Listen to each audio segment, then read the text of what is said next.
Hey guys, in this video I'm going to show you how to update your Netflix app on your Android mobile device. If you find this video helpful, please drop a like and subscribe to my channel.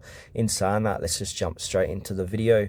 Alright, so in order to update your Netflix app on your device is just like you normally would for any other app. So what you can do is click and hold down on the app itself and then go to app details, or we could head over to the Play Store.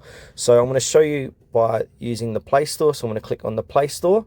Now we need to go and click search and then type in Netflix like so, and then search for this, and then here's Netflix, so it will say update. So if we click into Netflix, it will say update.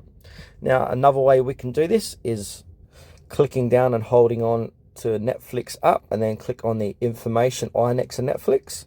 It'll bring you inside app info. Now scroll down and it'll say app details in source. So you can click onto that and then just click on update. So I'm going to click on update.